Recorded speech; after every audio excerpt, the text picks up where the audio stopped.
Assalamualaikum warahmatullahi wabarakatuh. Allahumma sholli ala Sayyidina Muhammad wa ala ali Sayyidina Muhammad. Segala puji syukur kita kehadirat Allah Subhanahu wa Ta'ala. Salawat dan salam kita haturkan kepada baginda Nabi besar Muhammad sallallahu alaihi wasallam beserta keluarganya dan sahabatnya dan kita selaku umatnya. Mudah-mudahan mendapatkan syafaatnya. Dan jangan lupa like, comment, dan subscribe-nya. Mohon dukungannya agar kami lebih semangat untuk mengupload selalu dan mengembangkan kisah sejarah-sejarah di channel ini. Terima kasih. Yuk, kita lanjut. Kisah Nabi Luth alaihissalam. Nabi Luth adalah anak saudara dari Nabi Ibrahim. Ayahnya yang bernama Hasan bin Tareh adalah saudara sekandung dari Nabi Ibrahim. Ia beriman kepada bapa saudaranya. Nabi Ibrahim mendampinginya dalam semua perjalanan. Dan sewaktu mereka berada di Mesir berusaha bersama dalam bidang peternakan yang berhasil. Dengan baik binatang ternaknya berkembang biak, sehingga dalam waktu yang singkat jumlah yang sudah berlipat ganda itu tidak dapat ditampung dalam tempat yang disediakan. Akhirnya perkongsian Ibrahim Lut dipecah dan binatang ternakan serta harta milik perusahaan mereka dibahagi dan berpisahlah Lut dengan Ibrahim pindah ke Yordania dan bermukim di sebuah tempat bernama Sadum.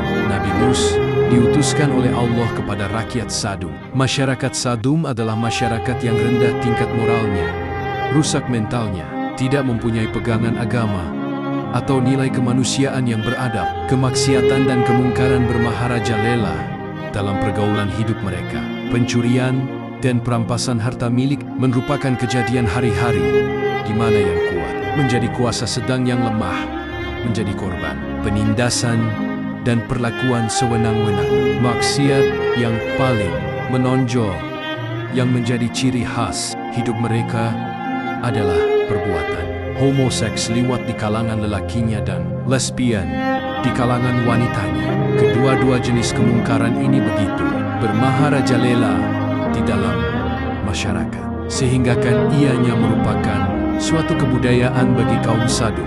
Seorang pendatang yang masuk ke Sadum tidak akan selamat dari diganggu oleh mereka. Jika ia membawa barang-barang yang berharga, maka dirampaslah barang-barangnya.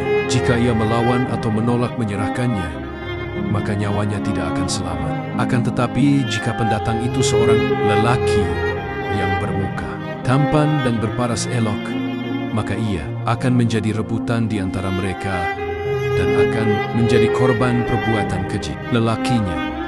Dan sebaliknya, jika si pendatang itu seorang perempuan muda, maka ia menjadi mangsa bagi pihak wanitanya pula. Kepada masyarakat yang sudah sedemikian rupa keruntuhan moralnya dan sedemikian paras penyakit sosialnya, diutuslah Nabi Lut sebagai pesuruh dan rasulnya untuk mengangkat mereka dari lembah kenistaan, kejahilan dan kesesatan, serta membawa mereka alam yang bersih, bermoral dan berakhlak mulia. Nabi Lut mengajak mereka beriman dan beribadah kepada Allah, meninggalkan kebiasaan mungkar, menjauhkan diri dari perbuatan maksiat dan kejahatan yang diilhamkan oleh iblis dan syaitan.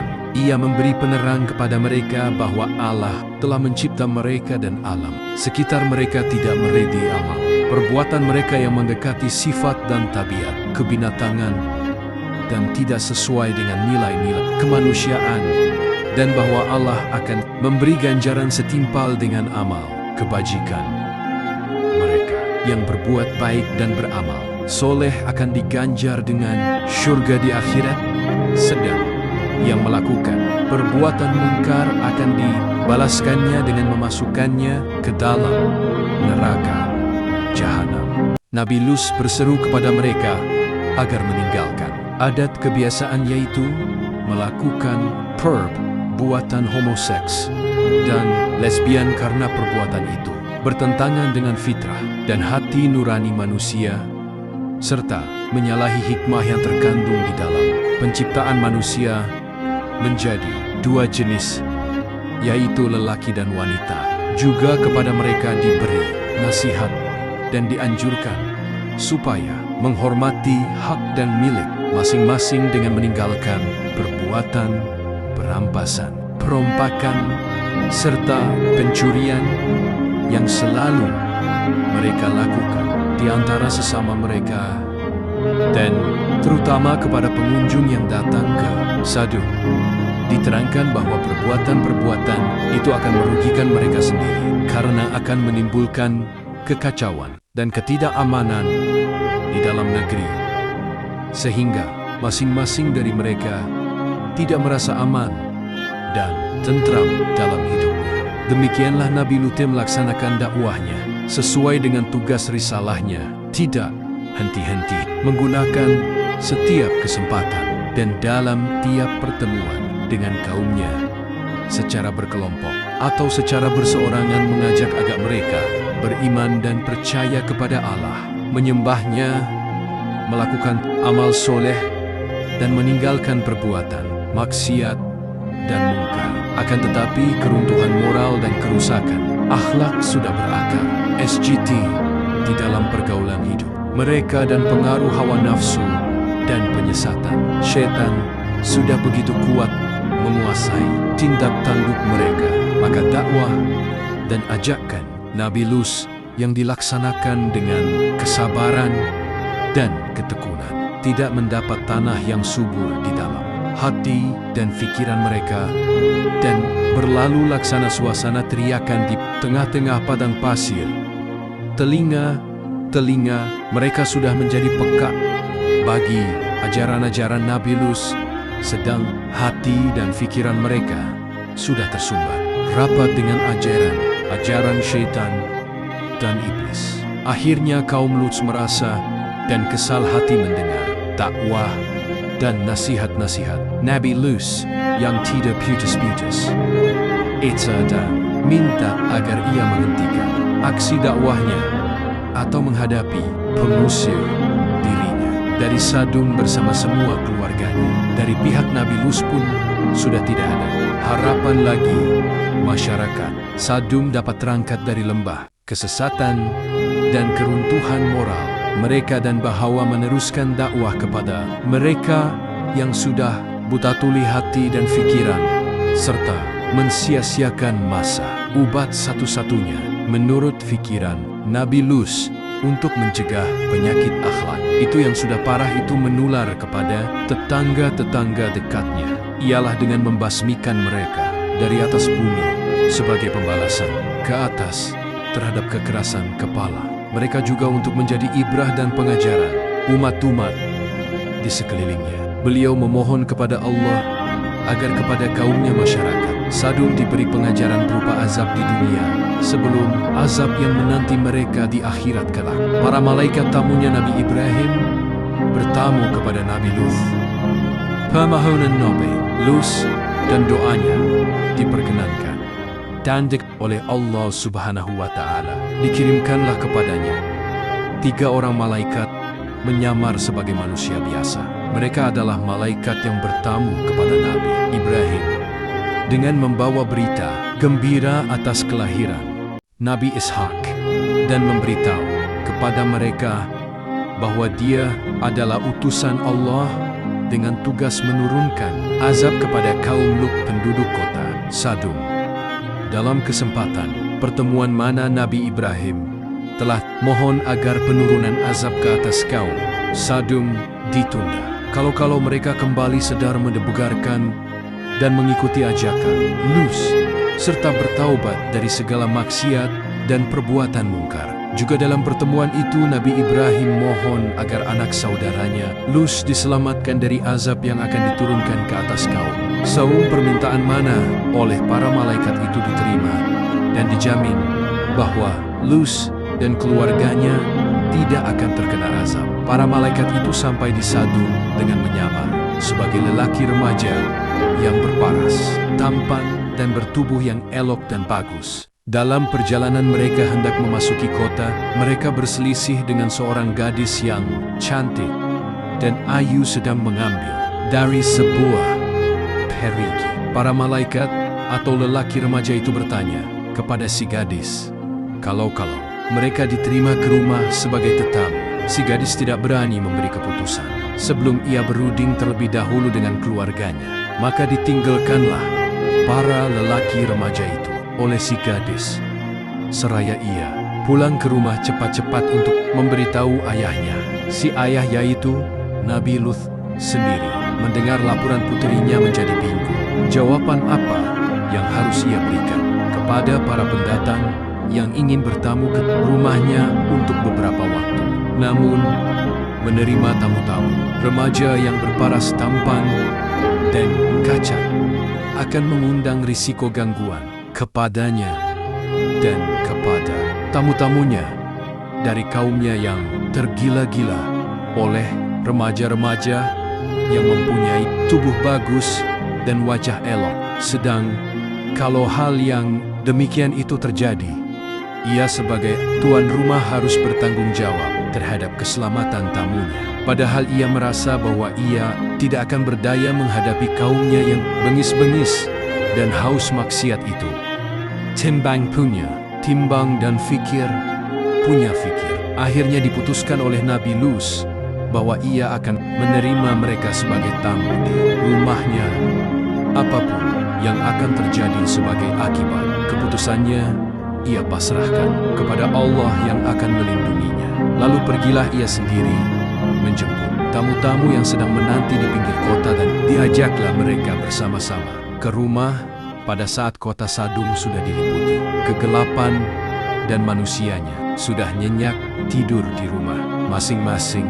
Nabi Lut berusaha berpesan kepada istrinya dan kedua putrinya agar merahasiakan kedatangan tamu-tamu, jangan sampai terdengar dan diketahui oleh kaumnya. Akan tetapi istri Nabi Lut yang memang sehaluan sependirian dengan penduduk Sadum telah membocorkan berita kedatangan para tamu, dan terdengarlah oleh pemuka-pemuka mereka bahwa Lut ada tetamu terdiri daripada remaja-remaja yang tampan, parasnya, dan memiliki tubuh yang sangat menarik bagi para penggemar homoseks. Terjadilah apa yang dikhawatirkan oleh Nabi Lut.